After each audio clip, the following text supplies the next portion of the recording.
ассалому алайкум бинандаҳои гиромӣ. нашри навбатии барномаи иттилоотии ахборро аз телевизиони Тоҷикистон манзури шумо менамоем. фармони президенти ҷумҳурии Тоҷикистон дар бораи ба эҳтиёт рухсат додани хизматчиёни ҳарбие ки муҳлати муқарраргардидаи хизмати ҳарбиро адо намуданд ва даъвати навбатии шаҳрвандони солҳои таваллуди 1992-2001 ҷумҳурии Тоҷикистон ба хизмати ҳарбӣ. мутобиқи моддаи 7 қонуни ҷумҳурии Тоҷикистон дар бораи мудофиа фармон медиҳам. якум, хизматчиёни ҳарбие ки муҳлати муқарраргардидаи хизмати ҳарбиро адо намуданд моҳҳои октябр-ноябри соли 2019 аз сафҳои қувваҳои мусаллаҳи ҷумҳурии Тоҷикистон, қушунҳои сарҳадии Кумитаи давлатии амнияти миллии ҷумҳурии Тоҷикистон, гвардияи миллии ҷумҳурии Тоҷикистон, қушунҳои дохилии вазорати корҳои дохилии ҷумҳурии Тоҷикистон, қушунҳои мудофиаи граждании Кумитаи ҳолатҳои фавқулода ва мудофиаи гражданӣ назди ҳукумати ҷумҳурии Тоҷикистон, бригадаи постбоникунандаи сараёсати иҷрои ҷазои ҷиноятии вазорати адлияи ҷумҳурии Тоҷикистон, батальони кишоварзии агентии таъминоти амволи махсуси назди ҳукумати ҷумҳурии Тоҷикистон ба эҳтиёт рухсат дода шаванд. дуюм, моҳҳои октябр-ноябри соли 2019 шаҳрвандони ҷинси марди то рӯзи даъват ба синни 18 расида, инчунин шаҳрвандони синни калонтари ҷумҳурии Тоҷикистон ки ҳуқуқи ба таъхир андохтани муҳлати даъват ё озод будан аз даъват ба хизмати ҳарбиро надоранд, барои хизмат ба сафи қувваҳои мусаллаҳи ҷумҳурии Тоҷикистон, қушунҳои сарҳадии Кумитаи давлатии амнияти миллии ҷумҳурии Тоҷикистон, гвардияи миллии ҷумҳурии Тоҷикистон, қушунҳои дохилии вазорати корҳои дохилии ҷумҳурии Тоҷикистон, қушунҳои мудофиаи граждании Кумитаи ҳолатҳои фавқулода ва мудофиаи гражданӣ назди ҳукумати ҷумҳурии Тоҷикистон, бригадаи постбоникунандаи сараёсати иҷрои ҷазои ҷиноятии вазорати адлияи ҷумҳурии Тоҷикистон, батальони кишоварзии агентии таъминоти амволи махсуси назди ҳукумати ҷумҳурии Тоҷикистон даъват карда шаванд. сеюм, вазорати мудофиаи ҷумҳурии Тоҷикистон, раисони комиссияи даъватии вилояти мухтори Кӯҳистони Бадахшон, вилоятҳо, шаҳри Душанбе ва шаҳру ноҳияҳо даъвати шаҳрвандонро аз ҳисоби даъватшавандагони ба таври дақиқ интихобшуда ба қушунҳои сарҳадӣ, гвардияи миллӣ ва қисмҳои ҳарбии таъиноти махсус бо дар назар доштани хусусиятҳои хоси хизмат дар ин воҳидҳо ва дар навбати аввал пуррагардонии онҳо бо иштироки намояндагони мақомоти амният ва корҳои дохилӣ амалӣ намоянд. чорум, раисони шаҳру ноҳияҳо бо дарки масъулият якҷо бо комиссариятҳои ҳарбӣ барои амалӣ намудани муқаррароти моддаи 23 қонуни ҷумҳурии Тоҷикистон дар бораи уҳдадории умумии ҳарбӣ ва хизмати ҳарбӣ даъвати муташаккилонаи шаҳрвандонро ба хизмати ҳарбӣ ба роҳ монанд. панҷум, вазорати фарҳанги ҷумҳурии Тоҷикистон, Кумитаи кор бо ҷавонон ва варзиши назди ҳукумати ҷумҳурии Тоҷикистон, Кумитаи телевизион ва радиои назди ҳукумати ҷумҳурии Тоҷикистон омодагӣ ва рафти даъвати шаҳрвандонро ба хизмати ҳарбӣ ба таври васеъ инъикос намуда, хизмати ҳарбиро дар қувваҳои мусаллаҳи ҷумҳурии Тоҷикистон ҳамчун вазифаи муқаддаси ҳар як шаҳрванди ҷумҳурии Тоҷикистон тарғибу ташвиқ намоянд. шашум, вазорати тандурустӣ ва ҳифзи иҷтимоии аҳолии ҷумҳурии Тоҷикистон барои муоинаи назорати тиббии даъватшавандагоне ки аз ҷониби комиссияи даъватии вилояти мухтори Кӯҳистони Бадахшон, вилоятҳо, шаҳри Душанбе ва шаҳру ноҳияҳои тобеи ҷумҳурӣ даъват шуданд, табибону мутахассисони ботаҷрибаро сафарбар намоянд. президенти ҷумҳурии Тоҷикистон Эмомалӣ Раҳмон, шаҳри Душанбе, 3 сентябри соли 2019. идомаи ахбор. Роғун шоҳкории беназири асри 21 ва кохи бузурги нуру гармӣ. Бунёди ин нерӯгоҳ аз ҷумлаи тасмимгириҳои сарнавиштсозе буд ки президенти ҷумҳурии Тоҷикистон пешвои миллат муҳтарам Эмомалӣ Раҳмон бо камоли ҷасорату хиратмандӣ ва бо такя ба азму иродати мардуми Тоҷикистон ба он иқдом намуданд. Ин ҳам дар ҳоле буд ки то давраи соҳибистиқлолӣ бо истифода аз иқтидори бузурги иқтисодӣ ин сохтмони оламшумул оғоз гардидаву нотамом монд. имрӯз корҳои сохтмонӣ дар нерӯгоҳи мазкур дар ду баст, яъне шабонарӯзӣ идома дорад ва рӯзи 9 сентябри соли равон агрегати дуюми ин иншооти азими гидроэнергетикӣ ба кор дароварда мешавад. гузориши ҳамкорони мо. рӯзи 9 сентябри соли равон агрегати дуюми нерӯгоҳи барқи обии Роғун ба кор дароварда мешавад. Бо таваҷҷӯҳ ба ин азми сохтмончиёни ин кохи бузурги нур дар партави дастгирию таваҷҷӯҳи хосаи пешвои миллат муҳтарам Эмомалӣ Раҳмон барои дар муҳлати муқаррар гардида ба истифода додани агрегати дуюм қатъӣ аст ва ҷиҳати дар амал татбиқ намудани ин ҳадафи олӣ ки дар таҳкими истиқлолияти энергетикии мамлакат нақши бузург дорад, талошҳо ба харҷ дода мешавад. имрӯз майдони ساختمان این انشاءاتی برای تاجیکستان مهم با کارزار زحمت سازنده، میدان همت و جوانمردی، عرصه آزمایش ننگ و ناموس و گذشته از این به غایه ملی تبدیل یافته است. در این انشاءات هیدروانرژتیکی مملکت دوام 24 ساعت هر شبانه روز لحظه کار قطع نگردیده، دلاوران ساختمان نیروگاه راغون با عزم و اراده قوی شاهکاری می‌آفرند. عین زمان کارهای ساختمانی و وصل و نصب تجهیزات هیدروآگریگات دوم نیروگاه انجام یافته از مرحله آزمایشی گذشته است. کارهای ساختمانی از قبیل حفاری، بتون خوابانی و آرماتوربندی در موضع بنیاد دیگر اگریگات‌ها نیز طبق نقشه پیش می‌رود. با تاکید مهندسان در نیروگاه برق آبی راغون نقب‌های آپارتو از انشاءات اساسی به حساب می‌روند. یادآور می‌شویم که در نیروگاه نقب‌های آپارتوی رقم 1، 2 و 3 مورد بهره‌برداری قرار گرفته.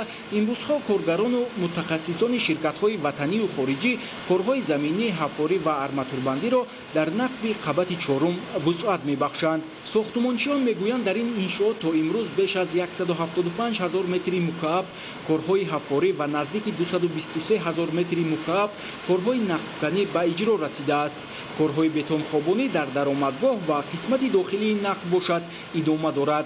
نقب ساختمانی رقم 4 از درآمدگاه، قسمت زیرفشار تا کامرای دروازه‌های تعمیری، بنای اداره‌کنی دروازه‌های تعمیری، قسمت زیرفشار تا کامرای دروازه‌های تعمیری و اساسی، کامرای اداره‌کنی دروازه‌های تعمیری، صدموی تعمیری و اساسی، اینچنین قسمت آپارتو و برآمدگاه عبارت میباشد. ماه مارس سال 2019 در پیشترقات پایانی نیروگاه از سطح 962.5 متر ریختن و قبط به قبط خوابانیدن و شیبه کردن مواد سنگی و خاکی آغاز گردیده بود. تا امروز در قسمت ساحلی چپ و مجرای سربند پایانی رقم 2 تا سطح 989 متر مواد سنگی و خاکی خوابانیده شده است. برای با صفت انجام دادن کارهای ساختمانی در این موضع از ماشین و مکانیزم‌های زمانوی استفاده می شود. عین زمان تازه نمودن و پیوستن سربند پایانی به قسمت راست ادامه دارد.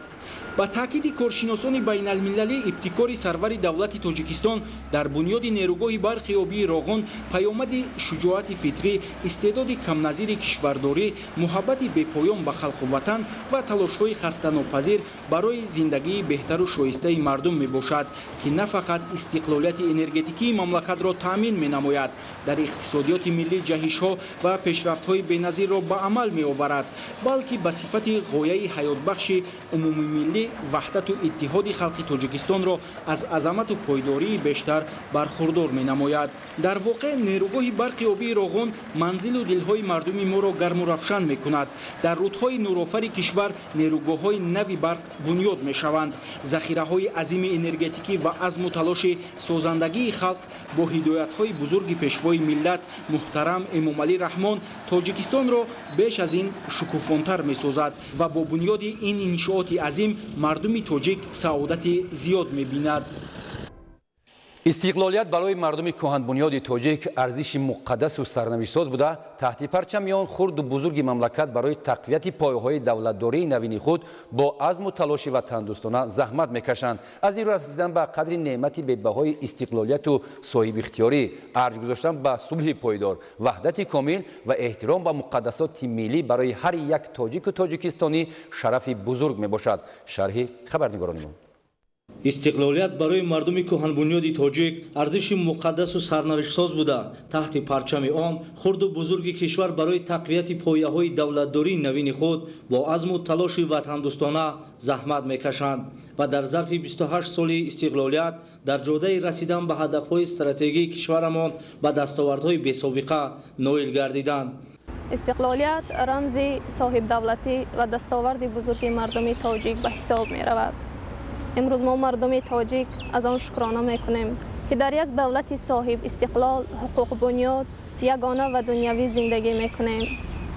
استقلالیت پیش از همه به مردم کهن بنیاد تاجیک آزادی داد و این آزادی باعث بنیاد دولتی واقعا هم دموکراتیک گردید.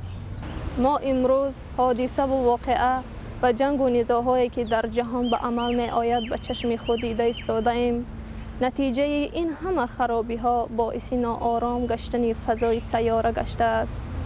بنابراین ما را ضرور است که به قدر استقلالیت که نعمتی بی‌بها است و برای ما مردم کهن تمدن تاجیک نصیب گشته است و مثل گوهری چشم نگاه داریم. استقلالیت در برابر اینکه آمال و آرزوی درینه خلق ماست، اینچنین لحظه اندیشه و تحلیل مسئولیت هر فرد سرزمین اجدادی برای رسیدن به قدر گذشته و کار و فعالیت سازنده برای امروز و آینده وطن محبوبمان می باشد. استقلالیت تاجیکستان زمینه واقعی تاریخی دارد و مردم شریف تاجیکستان و ملت سربلند تاجیک اون استقلالیت دولتی که رسما سنه 9 سپتامبر سال 1991 اعلام داشتند، اون از عمق تاریخ سرچشمه میگیره و برای به دست آوردن این استقلالیت فرزندان ملت ما در تمام دوره‌های تاریخی جنبش‌ها کردند و رسالت تاریخی خودشان را با سر بلند پیش مردم جهان، پیش بشریت به سمو رسانیدند و در زمینه خدمت‌های شایان فرزندان ملت تاجیک بر رشد فرهنگ جهانی، تمدن جهانی ما توانستیم که در این مرحله تاریخی استقلالیت دولتی به دست بیاریم و سرزمین اجدادی خود را کاملا بر اختیار خود گیریم. تاجیکستان را شناختن 177 کشور جهان دلیل روشنی سیاست درست پیش گرفته رهبریت دولت جمهوری صاحب استقلال تاجیکستان است. تصدیق رمزهای دولتی، پول ملی، بنیاد مؤسسه‌های فرهنگی و تجارتی، نیروگاه‌های برقی، ساختمان‌های عظیم کشور بار دیگر مردم را به آینده درخشان زیاد گردانید. امروز هر یک شهروندان کشور از آن افتخار میکنند که صاحب وطن آزاد و آباد و دولت مستقل. خوشبختی مردم تاجیک در آن است که میسازد و ایجاد میکند. این خود رمزی با فرهنگی مردم تاجیک است. ادامه اخبار. 3 سپتامبر از تأسیس‌یابی گواردیای ملی جمهوری تاجیکستان 24 سال سپری شد. این ساختار با نفوذ نظامی سال 1995 در زمینه یک قسم حربی تشکیل کرده شده، امروز جزو تام‌های آن قریب در همه مناطق جمهوری فعالیت می‌نمایند و هیئت شخصی گواردیا در تامین امنیت و حفظ دستاوردهای استقلالیت دولتی سهمی ارزنده دارند. گزارشی با وکلان امینزاده. گواردی ملی جمهوری تاجیکستان یک جزء اساسی قوای مسلح تاجیکستان می باشد که تأسیس و تشکیلیابی آن به دوره‌های استقلالیت دولتی راست می آید. گواردی ملی جمهوری تاجیکستان همچون واحد مستقل حربی سال 1995 تأسیس یافته است. این نهاد قدرتی وظیفه‌های مخصوصاً مهم دولتی را اجرا می کند. هیئت شخصی آن در سالهای اول صاحب استقلالی کشور برای برقرار نمودن ساخت کنستیتوسیونی خدمت شایسته دارد و همیشه از طرف حکومت مملکت در جشن‌های ملی قدردانی شدند. امروز خدمتچیان حربی گواردی ملی جمهوری تاجیکستان دو جشن بزرگ ملی 28 سالگی استقلال دولتی و 24 سالگی تأسیس‌یابی گواردی ملی جمهوری تاجیکستان را با روحیه بلند وطن دوستی و افتخار از تاجیکستان صاحب استقلال با تنتنه تجلیل نمودند که در آن نمایندگان حکومت جمهوری تاجیکستان، سابقه‌داران گواردیا و هیئت شخصی گواردی ملی اشتراک نمودند. گفته شد که از راه پرشرف جنگی و سهم ارزنده افسران و عسکران گواردی ملی در سالهای اول استقلال دولتی برقرار نمودن صلح و وحدت ملی، جسارت و مردانگی آنها در مبارزه بر ضد گروه‌های تروریستی یادآور شدند. در ادامه چهاربینی تنتنوی یک گروه خدمتچیان حربی گواردی ملی برای خدمت شایسته و نشاندادهای بلند در تیاری جنگی از نام پرزیدنت جمهوری تاجیکستان با مکافات‌های دولتی و رتبه‌های نوبتی حربی سرفراز گردانیده شدند. اینچنین گروه دیگر از نام فرمانده گواردی ملی جمهوری تاجیکستان با مدال‌های جشنی، افتخارنامه و رتبه‌های نوبتی حربی سرفراز گردیدند. غالبان آزمون و مسابقه فرهنگی و ورزشی که به افتخار جشن استقلالیت و روز تأسیس‌یابی گواردیا گزارنده شده بود با جام فرمانده و دیگر تحفه‌های خاطروی قدردانی گردید. در قسمت دوم جمعیت تنتنوی بتالون قراولی فخری گواردی ملی مهارت حربی خویش را با حرکت‌های موزون نظامی با سلاح کرابین نمایش دادند. هیئت شخصی تعیینات مخصوص قابلیت جسمانی و تیاری جنگی خود را با نمایش مشق‌های تن به تن در هیئت گروه منظور مهمانان و هیئت شخصی نمودند. گواردیای ملی جمهوری تاجیکستان یکی از دستاوردهای استقلالیت دولتی تاجیکستان و یک رکن اساسی ارتش ملی تاجیکستان می باشد که طول 24 سال فعالیت پرثمر با غمخواری و دستگیری های пайвастаи асосгузори сулҳу ваҳдати миллӣ, пешвои миллат, сарфармондеҳи олии қувваҳои мусаллаҳи ҷумҳурии Тоҷикистон аз як қисми ҳарбӣ ба як ниҳоди муқтадири размандаи низомӣ табдил ёфтааст. имрӯз сафҳои онро афсарони лаёқатманди касбӣ пурра гардондааст ки дар дохил ва хориҷи кишвар такмили ихтисос мекунанд. ҷамомати тантанавӣ ба ифтихори ҷашни истиқлоли давлатӣ ва рӯзи тасъёбии гварди миллӣ бо иҷро намудани суруди ифтихори горди миллӣ ҷамъбаст гардида, дар охир афсарону аскарон тибқи анъанаи низомӣ таҳти оҳангҳои мутантани оркестри ҳарбии гварди миллии ҷумҳурии Тоҷикистон расми гузашти низомиро анҷом доданд. ҳамчунин дар толори гварди миллӣ аз ҷониби оркестри ҳарбӣ ва дастии ҳунармандон барномаи ҷолиби суруду таронаҳои дилошӯб дар васфи ватану ифтихори хизмати ҳарбӣ манзури меҳмонону ҳозирин гардид. Бобокон Ламизода, мақсади мақсад, Ахпор. استقلالiyت دولتی تکان دهنده ساحه‌های مهم خواجگی خلق مملکت در زمان صاحب استقلالی در زمینه سیاست با برار راهبریت عالی دولت و حکومت جمهوری تاجیکستان در برابر دیگر ساحه‌های اویاسیای گردنی جمهوری تاجیکستان نیز رشد کرده و دستاوردهای بی‌نظیر ساحوی موفق گشتند. گزارش خبرنگاران ما. бахшида ба 28-умин солгарди истиқлолияти давлатӣ агентии авиатсияи граждании ҷумҳурии Тоҷикистон бо иштироки кормандони корхонаҳои авиатсионии мамлакат ҳамоиш баргузор намуд. таъкид карда шуд ки рушду пешрафти тамоми соҳаҳо аз ҷумла авиатсияи тоҷик маҳз самараи истиқлолияти давлатӣ буда дар ин ҷода саҳми асосгузори сулҳу ваҳдати миллӣ, пешвои миллат, президенти ҷумҳурии Тоҷикистон муҳтарам Эмомалӣ Раҳмон бузург буда дар муттаҳидсозии мардум, барқарорсозии ваҳдати миллӣ ва пойдории сулҳу субот бузург аст. истиқлолият буд ки сарҷамъии мардумро ба вуҷуд овард ва ин аст ки сокинони касбу кори гуногун барои пост доштани муқаддасоти миллӣ, ҳифз кардани он ва пешрафту тараққиёти соҳаҳои муҳим ҳамеша талош меварзанд. бо шарофати истиқлолияти давлатӣ ҷумҳурии Тоҷикистон дар арсаи байналмилалӣ ҳамчун кишвари соҳибистиқлол шинохта мешавад. дар замони соҳибистиқлолӣ ҷиҳати рушди авиатсияи гражданӣ низ дар заминаи сиёсати муваффақонаи роҳбарияти олии давлат ва ҳукумати ҷумҳурии Тоҷикистон қадамҳои устувор гузошта шуда аз соли 1994 3 сентябр ҳамчун рӯзи авиатсияи граждании ҷумҳурии Тоҷикистон таҷлил карда мешавад. дар ин даврон инфраструктураи фурудгоҳҳои кишвар тавсия ёфта, воситаҳои алоқаи радиоӣ, дастгоҳҳои навигатсионӣ, низомҳои назорати парвозу фуруд ва воситаҳои электронии назорати парвозҳо, таъмини бехатарии парвозҳо, фурудгоҳҳои замонавӣ дорои хатти нишасту парвози муҷаҳҳаз, таваққуфгоҳҳои замонавӣ, низомҳои назорати парвозу нишаст, толорҳои барҳаво, шароити сабти ном ва умуман ҷиҳати фароҳамсозии имконоти зарурӣ ҷиҳати баланд бардоштани сатҳи хизматрасонӣ ба мусофирон ва дигар бахшҳои муҳими авиатсия қадамҳои устувор гузошта шуда ба талаботи замони муосир мутобиқ гардонида шуд.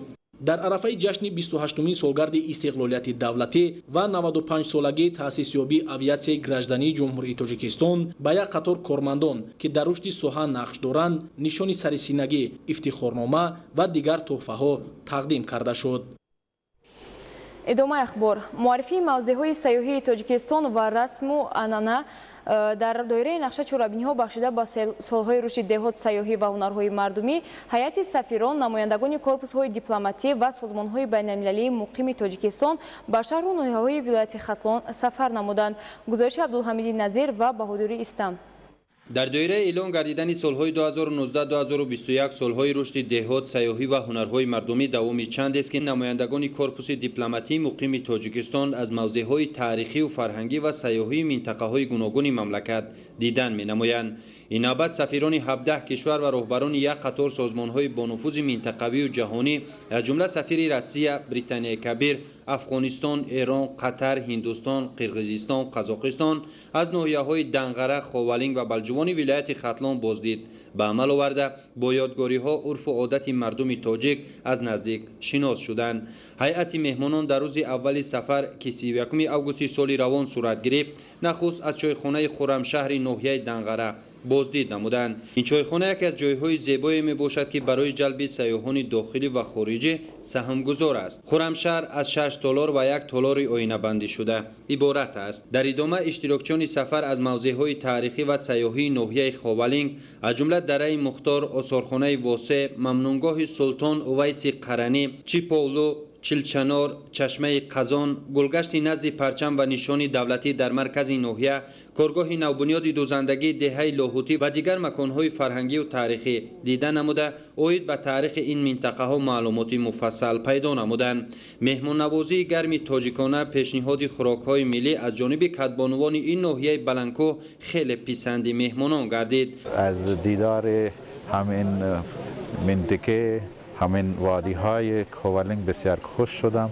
مردم خوالنگ ما را بسیار با گرمجوشی پذیرفتند. بسیار جای جالب هست، بسیار جای خوش هست. اون مردم که میخواهند که یک جای آرام برای سیاحی میآیند باید اینجا سفر میکنم. من پیشنهاد میکنم که باید یک بار اینجا سفر کنید و من باوری دارم که اگر یک بار اینجا میایید بار بار اینجا میایید. در برابر آشنایی پیدا نمودن از موضعهای تاریخی و فرهنگی و سیاحی ناحیه خوالنگ، همچنین هیئت مهمانان با هنرهای مردمی کدبانوان این ناحیه شناس شدند. ساکنان سربلند ناحیه خوالنگ جهت رشد هنرهای مردمی و احیای عنعنه‌های ملی سهمی نظررس دارند. Очень сильно хорошо развивается Таджикистан.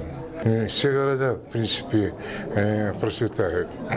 Я это своими глазами видев, какие большие достижения таджикского народа, я еще раз хочу просто сказать большое спасибо руководству Таджикистана, нашему уважаемому президенту Эмомалу Рахмоновичу, который столько сделал для родного Таджикистана. Приезд сюда для меня как вот такой прохладный душ в летний зной. Край изменился. Изменилась не просто дороги, появились новые здания. Изменилась в целом обстановка. Я даже могу сказать, может быть, субъективное мнение, лица людей посветлели. Действительно сделано очень много. همچنین در روز دوم سفر سفیران و رهبران یک قطار سازمان‌های جهانی و منطقوی از مکان‌های تاریخی، فرهنگی و کارخانه‌های صنعتی ناحیه بلجوان دیدن نمودند. مهمان‌نوازی خاص تاجیکانه و پیشنهاد هنرهای مردمی بیشتر به مهمانان پسند آمد. حاضرین با دسترنج مهنتکشان شناس شده با خود ارمغان و دیگر تحفه‌های خاطرمان را از این نمایشگاه هنرهای مردمی گرفتند. همزمان در مرکز ناحیه گلگشت معاصر را که با طرح و دیزاین بلند معماری بنیاد گردیده است دقت مهمانان را به خود جلب کرد. تاکید گردید که این مکان استراحتی در دایره تجلیل سزاوار جشن 30مین سالگرد استقلالیت دولتی جمهوری تاجیکستان بنیاد گردیده، آن در مساحت 80% یک زمین دامن گسترده است. درازی و پهنایی گلگشت 450 به 20 متر می باشد. مهمانان با فعالیت کارگاه کارکرد سنگ‌های محلی جمعیت دارای مسئولیت محدود الگند بلجوان شناس شدند. کارخانه مذکور با تکنولوژی معاصر مجهز گردانیده شده با استفاده از آن به کارکرد سنگ‌های طبیعی محلی از جمله سنگ خارا، مرمر و غیره مشغول است. در مجموع این سفر برای سفیران، رهبران نمایندگی‌های دیپلماتی و سازمان‌های بین‌المللی مقیم تاجیکستان خاطرمان و جالب بود. بیشک تشکیل و برگزار نمودن چنین سفرهای خاطرمان امکان فراهم می‌آورد که موضع‌های تاریخی و فرهنگی، مکان‌های سیاحی و هنرهای مردمی در دایره سال‌های رشد دهات، سیاحی و هنرهای مردمی معرفی گردد. در اینجا در رشد و پیشرفت ناحیه‌های مملکت و بنیاد اینفراستراکچور ضروری که محض در دوران صاحب استقلالی و در دایره سیاست بنیادکارانه اساسگذار صلح و وحدت ملی پیشوای ملت پرزیدنت جمهوری تاجیکستان محترم امامعلی رحمان به دست آمده است، میتوان مهمانان سطح بلند را قبول نمود. عبدالحمید نظیر، بهادری استم، مقصد اخبار. زیر ایستگاه‌ها و ایستگاه‌های ترانسفورماتوری طی سال‌های اخیر در شهر دوشنبه نوسازی گردیده، در آنها دستگاه و تجهیزات معاصر برقی کم مصرف نصب کرده شده است. تدبیرهای مهم و سریع وقتی در این سمت امکان فراهم می‌آورد که تامینات برق به اهالی، کارخانه‌ها و تشکیلات و مؤسسه‌ها در همه فصل‌های سال در سطح ضروری به راه مانده شود. дастгоҳҳои тақсимоти пӯшидаи 35 киловолт дар зеристгоҳи шабакаҳои барқи ноҳияи Сино бо трансформатори 40,000 киловолт ампер насб карда шуд ки ин тадбир барои таъминоти қувваи барқ ба аҳолӣ замина мегузорад. таҷҳизотҳои барқӣ ки дар дастгоҳи тақсимотии кушодаи беруна ки аз солҳои 1976 қарор дошт, мо ба таҷҳизотҳои барқии замонавӣ ки сатҳи хизматдошиаш дар дараҷаи олӣ аст иваз карда шуд. намуди васлакҳои равғанӣ ба васлакҳои вакуумӣ, васлакҳои элегазӣ 10, 35, 110 киловолт иваз карда шуд.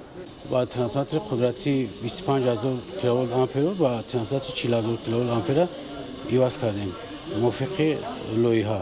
навсозӣ ва муҷаҳҳазгардонии зеристгоҳҳои барқӣ аз сӯи коргарону мутахассисони ҷамъияти саҳомии кушодаи шабакаҳои барқи шаҳри Душанбе солҳои охир имкон фароҳам овард ки талафоти технологӣ ба маротиб кам гардад. дар зеристгоҳҳои Винзаводская баъд аз ивази пурраи дастгоҳҳои барқӣ аз 35 ба 6 киловолт ба 110 ба 10 киловолт гузаронда шуд ки тавоноии трансформатор зиёд ва талафоти технологӣ 3 баробар коҳиш ёфта хизматрасонӣ ба аҳолӣ баланд гардид. дар 4 зеристгоҳи барқи 110 киловолт аллакай трансформаторҳои иқтидорашон паст ба баланд иваз карда шуданд. аз он ҷумла дар зеристгоҳи барқи Заводская, Ботсад, Коминтерн трансформаторҳо ба иқтидори баландтар иваз карда шуданд ки ин бо мақсади аз сарборӣ озод намудани трансформаторҳои қудратӣ мебошад. инчунин дар зеристгоҳи барқи Қаҳорова сохтмони навбати дуюми зеристгоҳ бо гузоштани трансформатори иқтидораш 10000 киловолт ампер ба нақша гирифта шуда буд ки аллакай 70% корҳои ба нақша гирифташуда иҷро карда шуд ва дар ин самт корҳо идома доранд. тадбири муҳиму муассире ки аз ҷониби ҷамъияти саҳомии кушодаи шабакаҳои барқи шаҳри Душанбе солҳои охир амалӣ карда шуд, ин иваз кардани ноқилҳои луч ба ноқилҳои худбари изолятсиядор мебошад ки то имрӯз 70 километрро ташкил медиҳад. ноқилҳои худбари изолятсиядор барои таъмини бехатарӣ ҳангоми вазидани шамол ва боришот мусоидат намуда ҳолати сарзадани садамавӣ пешгирӣ ва бартараф карда мешавад. дар маҳаллаи мо бо ташаббуси шабакаҳои барқи шаҳри Душанбе хати нави барқӣ кашида шуданд ки инҳо назар ба солҳои пеш хело ҳам хубтару беҳтар мебошад ва мо сокинони шаҳри Душанбе пеш аз ҳама кӯшиш ба харҷ медиҳем ки ба талафоти барқӣ роҳ надиҳем, аз таҷҳизотҳо ва лампаҳои камасраф истифода барем. бо мақсади таъмини бехатарӣ дар истифодаи трансформаторҳои кӯчаву маҳаллаҳои шаҳри Душанбе ва бо ин васила баландбардоштани сатҳи хизматрасонӣ аз ҷониби шабакаҳои барқи шаҳри Душанбе насби таҷҳизоти муосир амалӣ карда шуд ки аз лиҳози техникӣ ба талаботи замони муосир ҷавобгӯ мебошад. насби ҷудокунаку муҳофизаки барқии замонавӣ 400 ва 630 ампера дар трансформаторҳои кӯчаву маҳаллаҳо ва зеристгоҳҳои барқӣ имкон медиҳад ки қабл аз ҳама хатари сарзадани ҳолати садамавӣ бартараф карда шавад. таи чанд моҳи охир байни кормандони шабакаҳои барқӣ дар сатҳи байни ноҳиявӣ, шаҳрӣ ва ҷумҳуриявӣ мусобиқа доира гардид ки дар ҳама даври он шабакаҳои барқи шаҳри Душанбе пешсаф шуданд. барои ширкат дар мусобиқа байни мутахассисони соҳаи барқи кишварҳои иттиҳоди давлатҳои мустақил, коргарону мутахассисони шабакаҳои барқи шаҳри Душанбе дар машқҳои таълимӣ омодагӣ гирифта маҳорату касбияти хешро такмил медиҳанд. маврид ба таъкид аст ки барои муҳайё кардани шароити мусоиди корӣ ба кормандон аз ҷониби шабакаҳои барқи шаҳри Душанбе сохтмони бинои баландиошонаи маъмурӣ ба роҳ монда шуд ки дар ошонаи якум ва дуюми он идораи фурӯш ва шабакаҳои барқи ноҳияи Шоҳмансур ҷойгир хоҳанд шуд. ин ҳам бо дастгирии бевоситаи раиси шаҳри Душанбе муҳтарам Рустами Умалӣ ташкил карда шудааст ки мо имрӯз соҳиби бинои нав шуда истодаем. таҷдиду навсозии зеристгоҳҳо ва истгоҳҳои трансформаторӣ бо истифодаи шароити имконоти мавҷуда дар баробари коҳиши талафоти барқ инчунин таъминоти онро ба сокинон беҳтар хоҳад кард. насби таҷҳизоти наву замонавӣ ва каммасрафи барқӣ низ дар зеристгоҳҳо ва истгоҳҳои трансформаторӣ ба фаъолияти боэътимоди иншооти соҳа замина хоҳад гузошт. роҳҳои маркази ноҳияи Масчо ва дохили маҳаллаҳо марҳила ба марҳила навсозӣ ва мунфаш карда мешаванд. чанде пеш роҳҳои марказии ҷамоати деҳоти Навбаҳор ва шаҳраки Бӯстон пурра таъмиру навсозӣ карда шуданд. таъмиру навсозӣ дар роҳи байни хоҷагиҳои Ассотсиатсияҳои хоҷагиҳои деҳқонии Фирдавсӣ оғоз гардид. идомаи мавзӯъ дар гузориши Сарвинози Суҳроб. дар ноҳияи Масчоҳ дар доираи сиёсати бунёдкоронаи ҳукумати мамлакат корҳои ободонию созандагӣ вусъат дода мешавад. мунфашкунии роҳи байни хоҷагиҳои Ассотсиатсияи хоҷагиҳои деҳқонии Фирдавсӣ дар ҷамоати деҳоти Ободон ба масофаи 500 метр оғоз гардид. дар ин тадбири ободонӣ мақомоти иҷроияи маҳаллии ҳокимияти давлатии ноҳия саҳм гузошта ҷиҳати харидории 10 тонна мумми моеъ мусоидат намуд. ёдовар мешавем ки чанде пеш бо дастгирии мақомоти иҷроияи маҳаллии ҳокимияти давлатии ноҳияи Масчоҳ ва ҷалби аҳолӣ 800 метр роҳи ҷамоати деҳоти Навбаҳор ва 700 метр роҳи марказии шаҳраки Бӯстон пурра таъмиру навсозӣ ва мунфаш карда шуд. ин роҳ 13 деҳа аз ҷумла Сангчашма ва Хушманзарро ба маркази ноҳияи Масчоҳ мепайвандад. роҳсозон барои бунёди роҳ аз техникаҳои муосири роҳсозӣ истифода мебаранд. онҳо кӯшиш доранд роҳро бо сифати баланд созанд то он солҳои зиёд ба мардуми деҳот хизмат расонад. тадбирҳои ободонӣ бахшида ба 30-солагии истиқлолияти давлатии ҷумҳурии Тоҷикистон дар доираи татбиқи ҳадафҳои солҳои рушди деҳот сайёҳӣ ва ҳунарҳои мардумӣ эълон гардидани солҳои 2019-2021 анҷом дода мешавад. сокинони ноҳияи масчоҳ 30-солагии истиқлолияти давлатиро бо анҷоми корҳои ободонию созандагӣ ва дастовардҳои назаррас истиқбол хоҳанд гирифт. ба истиқболи сазовори 30-солагии истиқлолияти давлатии ҷумҳурии тоҷикистон дар ноҳияи Хуросон тадбирҳои бунёдкорӣ идома дорад. аз шумораи 174 иншоот дар рӯзҳои таҷлили солгарди истиқлолияти давлатӣ 21 иншооти ногунтаин мавриди баҳрабардорӣ қарор дода мешавад. гузориш аз ноҳияи Хуросон.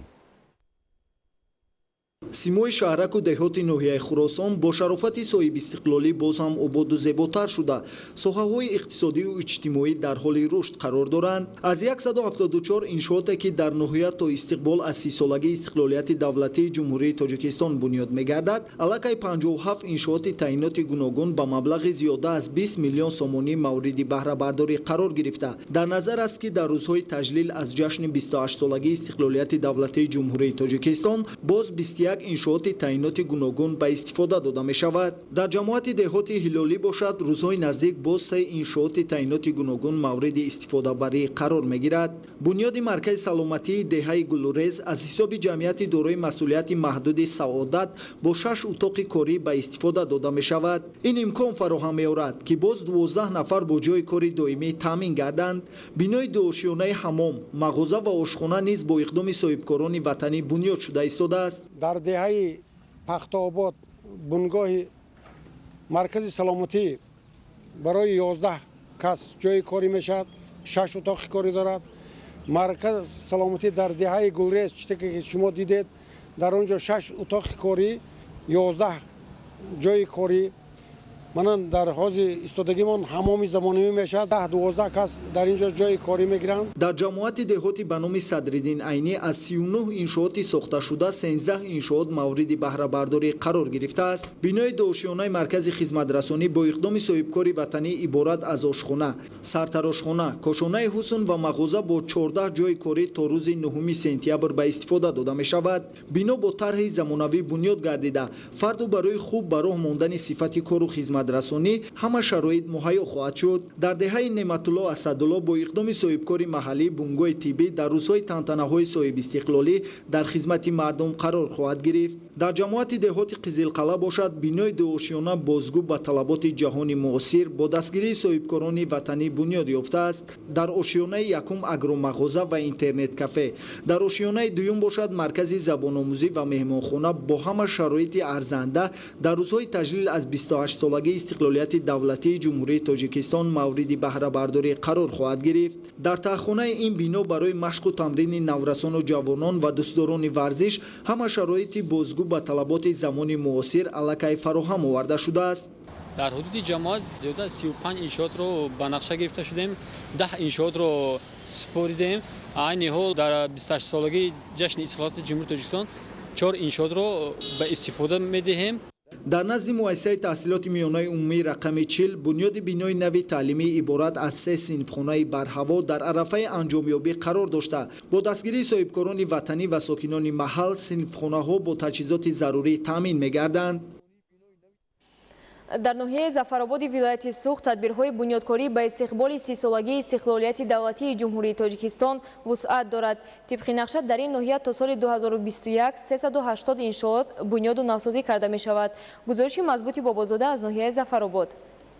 дар доираи амали паёми асосгузори сулҳу ваҳдати миллӣ пешвои миллат президенти ҷумҳурии Тоҷикистон муҳтарам Эмомалӣ Раҳмон ба маҷлиси олии кишвар ва эълон гардидани солҳои 2019-2021 ҳамчун солҳои рушди деҳот, сайёҳӣ ва ҳунарҳои мардумӣ ҷиҳати истиқболи сазовори ҷашни 30-солагии истиқлолияти давлатии ҷумҳурии Тоҷикистон сокинони зиёда аз 16 000 нафараи ҷамоати деҳоти Равшен ноҳияи Зафаробод бо дастгирию кӯмаки мақомоти иҷроии ҳокимияти давлатии ноҳия саҳми соҳибкорони муваффақ ва ҳашарҳои дастаҷамона даст ба ободонии созандагӣ заданд. онҳо азм доранд ки то ҷашни саиди миллат дар ҳудуди ҷамоати деҳот зиёда аз 40 адад иншооти сатҳи мухталиф бунёду навсозӣ намоянд. хурсандиовар аст ки то ин муддат дар ҳудуди 13 маҳаллаи аҳолинишин, 5 муассисаи таҳсилот миёнаи умумӣ, 3 адад маркази саломатӣ ва хонаҳои солимгардонӣ, нуқтаҳои хизматрасонӣ варзишӣ ва фарҳангӣ аз таъмири асосӣ ҷорӣ бароварда мавриди баҳрабардорӣ қарор гирифтаанд. бо саҳми бародарони соҳибкор Хурсандмурод, Тоҷимурод, Нормурод Ҷумаевҳо ва дастгирии сокинон مرکز سلامتی دهه گلستان به مبلغ نزدیک 500,000 سومانی به طور مؤثر تعمیر اساسی گذرانده به خدمت مردم واگذار کرده شد. فعلا در این بارگاه حفظ سلامتی شعبه‌های بقیه‌گیری، امراض زنانه، درونی، بچگانه، تولدگاه دارای 5 خط و حجره زیبای ختنه سازمان داده فعالیت عبرت بخش دارد. مورد ذکر خاص است که این همه آبادانی سازندگی ها طفیلی در جماعت دهات روشن مورد عمل قرار دادن قانون جمهوری تاجیکستان درباره تنظیم عنعنه و جشن و مراسم در جمهوری تاجیکستان روی کار آمده است. ساکنان باننگ و ناموس 13 محله طول 10 سال جشن و مراسم هایشان را طبق طلبات قانون مذکور راه اندازی کرده برابری بلند گرداندن سطح زندگی خویش مبلغ‌های زیاد پسنداز نموده امروز در بنیاد اینفراستراکچورهای فرهنگی، خدمت‌رسانی و ورزشی، نوسازی کامل مؤسسه‌های تحصیلات میانه عمومی، مرکزهای سلامتی و خانه‌های سالمگردانی و فرش‌کنی راه و ترمیم پل‌های نقلیات‌گرد مصرف می‌سازند. مضبوطی بابازاده از ناحیه ظفرآباد ولایت سوئد برای برنامه اخبار. بخشیده به 30 سالگی استقلالیت دولتی جمهوری تاجیکستان در دهه نوآبادی جماعت دهاتی جوانان ناحیه فیض‌آباد مؤسسه نوی تعلیمی برای 500 نفر خواننده و در دهه کرسنگ یک بنگاه طبی به استفاده داده شد. گزارشی خبرنگاران ما در ناحیه فیض‌آباد با مقصد سزاوار استقبال گرفتن 28 سالگی استقلالیت دولتی تدبیرهای ضروری عملی گردیده انشاء تعیینات گوناگون مورد بهره برداری قرار داده شد. در دهه نوآباد جماعت دهاتی جوانان ناحیه از نبودن مکتب خوانندگان زیاده از 3 کیلومتر راه را پس سر نموده به مکتب دیگر دهه رفته تحصیل می‌کردند. از جانب صاحبکاران وطندوست مؤسسه نوی تعلیمی برای 500 نفر خواننده در دو بخش ساخته به استفاده داده شد. تدبیر مذکور باعث بازم بهتر گردیدن صفت تعلیم در این مؤسسه تعلیمی گردیده من بعد خوانندگان در شرایط مساعد و سیمخانه برهوا تحصیل خود را ادامه می‌دهند. همچنین در جماعت دهات جوانان بنای کونه مؤسسه تعلیمی پورا تعمیر کرده شده به بخش کودکان تبدیل داده شد که 50 نفر کودکان به تعلیم و تربیت فرا گرفته شدند. در همین زمینه امروز با دستگیری مقامات اجرایی حکم دولتی نوی فیض‌آباد و ساکنان محلی در دهه کرسنگ جماعت دهات جوانان یک بنگاه طبی عبارت از 4 اتاق از قبیل حجره اویلوی، ختنه، امگذرانی عبارت میباشد به استفاده داده شد. بنگاه طبی با دستگاه تجهیزات زمانوی مجهز کرده شده است که کار طبیبان را آسان و خدمت‌رسانی را به مردم بهتر خواهد نمود. و بنگاه طبی دهه کرسنگ همه روزه بیماران مراجعه نموده به معالجه فرا گرفته میشوند. در مجموع در ناحیه روند آبادکاری ها وسعت دارد. بابکان امینزاده، نقدم نورعلی، اخبار.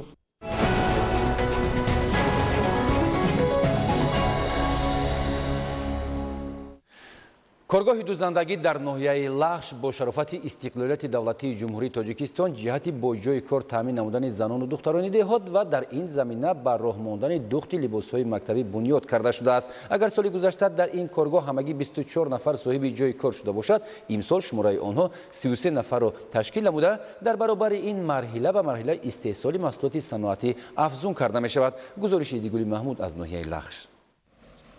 کارگاه دوزندگی در ناحیه دوردستی لخش اولین کارخانه صنعتی به شمار رفته. آن از برکت استقلالیت دولتی کشوری عزیزمان در دوره برنامه‌های حکومت جمهوری تاجیکستان و دیگر شریکان رشد جهت تشکیل و استحصال مال‌های وطنی ساخته به استفاده داده شده است. سمت فعالیت کارگاه دوزندگی اساساً برای افزایش استحصال محصولات خوش‌صفت و جلب زنان و دختران با جای کاری دائمی روانه گردیده. در یک وقت این کارخانه با تمام تجهیزات نوترین صنعتی پورا مجهز می باشد.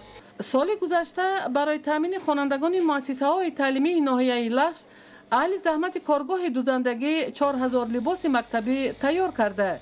سال روان با نصب تجهیزات زمانوی شرایط مهیا گردید تا کارگران دوخت شیم و کاستوم مکتب بچگان را براه مانده در این زمینه استحصال محصولات صنعتی را زیاد کنند.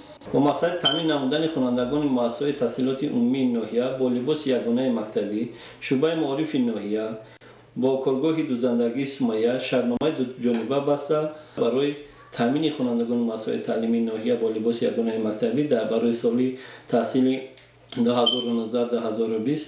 با مقدار 6504 جفت را تشکیل می‌دهد که عین زمان از طرف والدین خوانندگان از کارگاه دوزندگی مذکور لباس یگانه مکتبی برای فرزندان خریداری کرده شده ایستاده‌اند. لباس یگانه مکتبی این کارگاه دوزندگی از نظر اقتصادی طلبات امروزه عنصرهای تحصیل و تربیه مکتبچگان افضلیت داشته بین خوانندگان تمام قشرهای جامعه برابری رعایت می‌گردد. از همه مهم محصولات استحصال کرده کارگاه وطنی از جهت صفت و نرخ در قیاس با مال‌های وارد شونده خیلی هم خوش‌صفت و ارزان می‌باشند. در برابر این اهل زحمت 33 نفره کارخانه با مؤسسه‌های تندرستی و دیگر تشکیلات‌های ناحیوی همکاری داشته از روی طلبات سر و لباس یگانه کاری آماده می‌کنند. ایدیگولی محمود دادرجان میرزازاده برای برنامه اخبار از ناحیه لخش.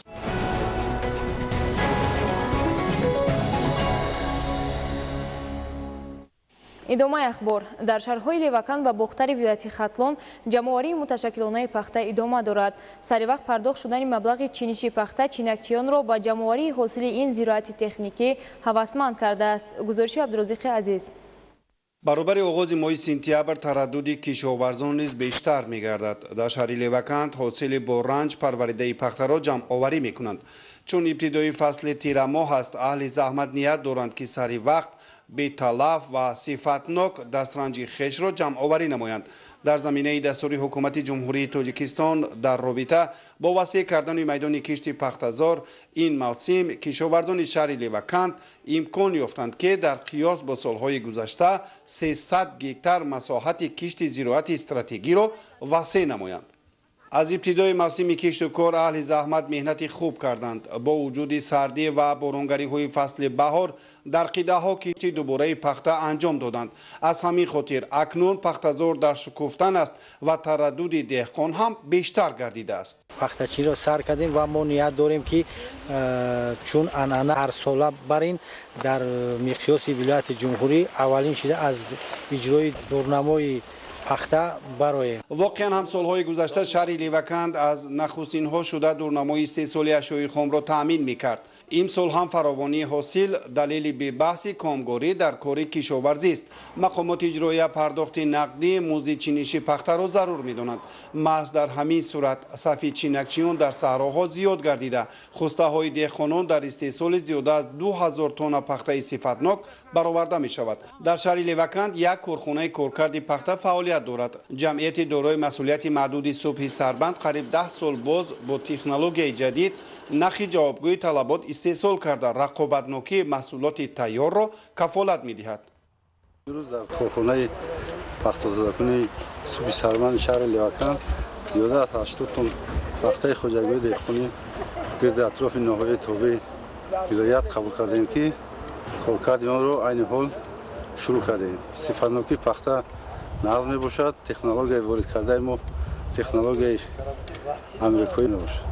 در شهر بختر نیز معرکه جمع‌آوری پخته را آغاز بخشیدند. در مرکز ولایت نیز چون دیگر ناحیه‌های پخته‌کار محصولات خوب پرورش شده است. سال گذشته قریب 700 تن پخته جمع‌آوری شده بود. در خوجگی دهقانی نوروز تخمی‌های سرحاصل را پرورش کرده اقتدار محصولات را افزایش می‌بخشند. امسال 310 گکتار پخته کوردیم. دو نوع پخته فلش و فلورا خوردیم که این حاضر استحصال را چینده ایستادم. سال گذشته 650 تن اجرا شده بود. کشاورزان شهر بختر عزم گرفتند که تا جشن استقلالیت دورنمای پیشبینی شده را اجرا کنند. صحراهای خوجگی پر از چینکچیان است. عیان شد که آنها هر 2 روز پس مزد مهنت خود را دسترس می کنند. از همین خاطر از هر عائله تا 4-5 نفر به جمع‌آوری پخته می آیند و به همین وسیله سطح زندگی خود را بهتر می کنند. کشاورزان شهر بختر نیز نیت دارند نخستین ها شده دورنمای استحصالی را بر زیاد اجرا کنند. امروز در شهر و ناحیه‌های ولایت ختلان معرکه جمع‌آوری پخته با مرام ادامه داشته. برای سری وقت قبول و کارکرد نمودن دسترنج دهقانان در نقطه‌های قبول و کارخانه‌های پخته تازه‌کنی شرایط مساعد فراهم آورده شده است. خبرنگاران ما از ناحیه وخش گزارش می‌دهند. деҳқонону кишоварзони ноҳияи вахш аз ҳосили имсолаи пахтазор бо ҳавасмандӣ ҳарф зада имрӯзҳо барои сари вақт ва беталаф ҷамъоварӣ кардани ҳосили дастранҷи худ талош намуда истоданд. саҳмдорони хоҷагии тухмипарварии Кулоби ноҳия имсол дар майдони беш аз 1100 гектар кишти пунбадона гузаронида бо натиҷагирӣ аз чиниши даври аввал умед доранд ки ин мавсим дурнамои истеҳсолиро барзиёд таъмин мекунанд. мо дар майдони 1120 гектар кишти пунбадона гузарондем ки навъи тобон ва навъҳои пурқимати 9326 мебошанд. ҳосилнокии имсол нағз аст, нисбати порсола хело нағз аст.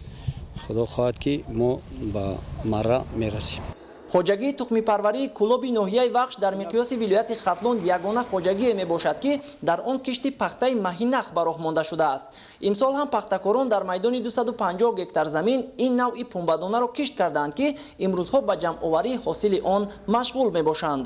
ин навъи пурқимати 9326 ки солҳои тӯлонӣ мо кишт мекунем. аз нахи пахтаи пурқимати маҳинах либосҳои низомӣ духт мекунанд. аз пунбадонаш боша хайр равғани дигар маҳсулотҳое ки барои хоҷагии халқ лозим аст. тибқи иттилои масъулин имсол майдони кишти пунбадона дар ноҳияи вахш 9500 гектар буда пахтакорон аз навъҳои минтақабобу серҳосил истифода карданд. имрӯзҳо бошад дар ҳама хоҷагиҳои пахтакори ноҳияи вахш маъракаи ҷамъоварии ҳосил бо маром идома дошта баҳри ҷамъоварии саривақтӣ ва қабулу коркарди он дар корхонаҳои пахтатозакунии ҳудуди ноҳия шароитҳои зарурӣ фароҳам оварда шудааст. таварали соҳибназаров, Парвиз Сафаров аз ноҳияи вахш барои барномаи ахбор.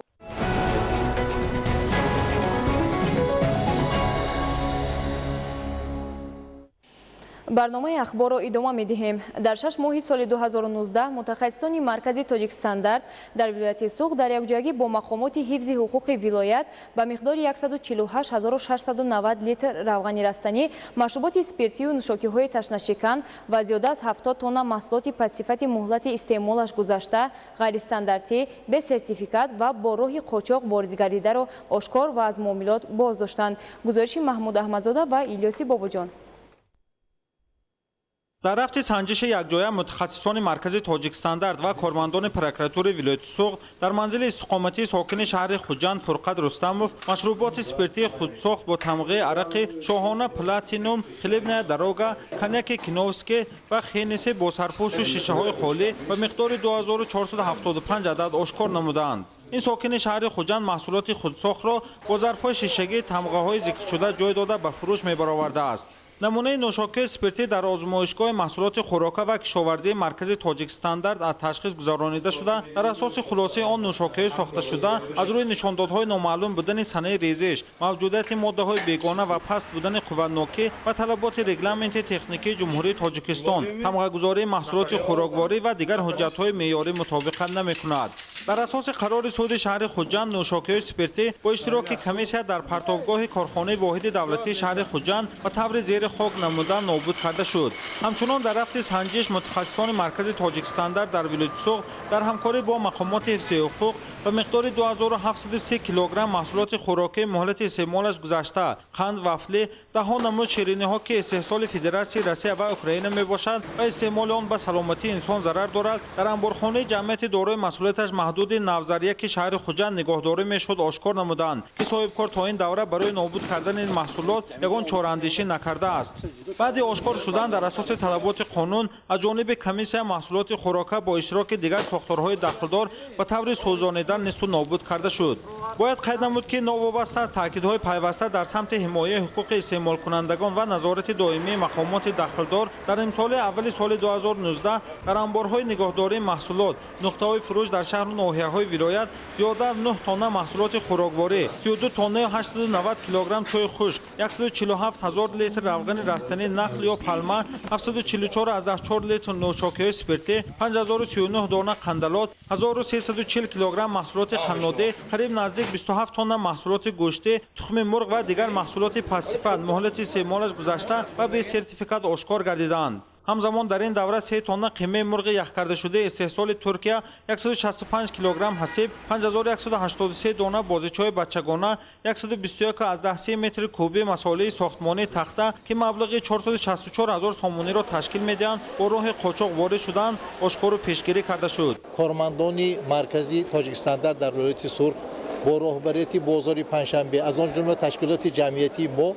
корҳои фаҳмондеҳӣ бурда мешавад. Камитон дар ҳақиқат камбудӣ ҳам ҳаст. Ин ба мо кор мебарем.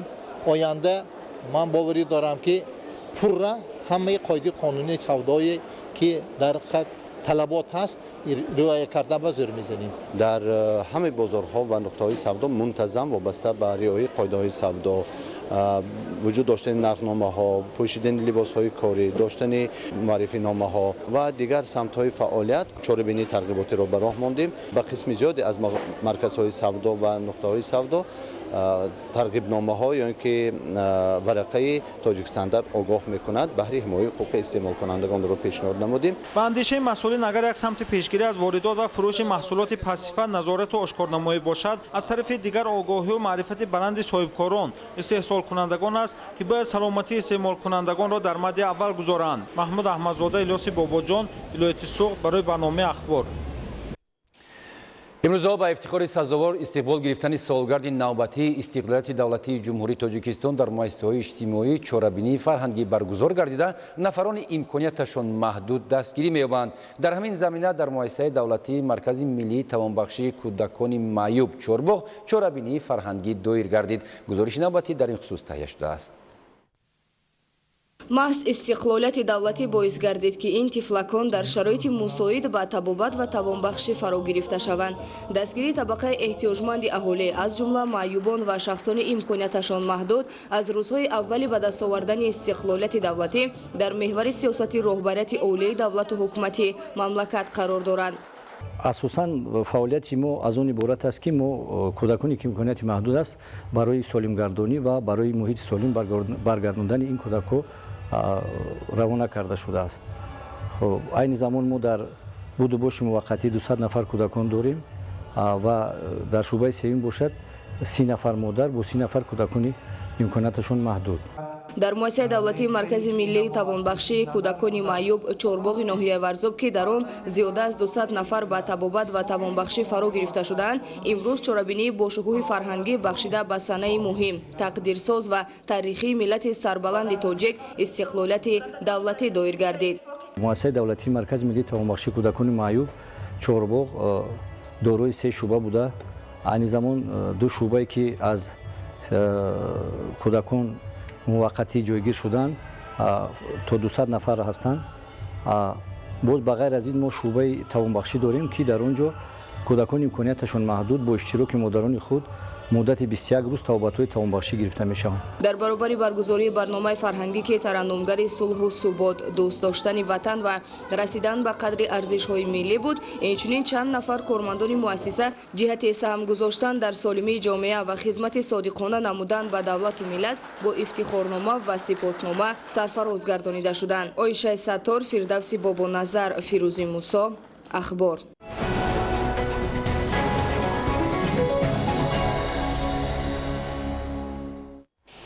тамошобинони муҳтарам, ин буд нашри муфассали барномаи иттилоотии Ахбор.